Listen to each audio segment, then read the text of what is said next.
Hold me close till I get up. Time is barely on our side.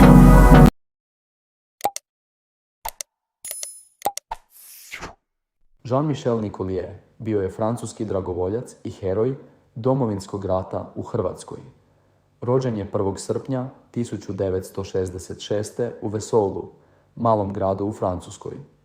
Nicollier je došao u Hrvatsku 1991. godine kako bi se borio na strani hrvatskih snaga tijekom Domovinskog rata, motiviran osjećajem solidarnosti s narodom koji se borio za slobodu. Pridružio se HOS-u, Hrvatske obrambene snage, i sudjelovao u obrani Vukovara, grada koji je postao simbol otpora protiv velikosrpske agresije.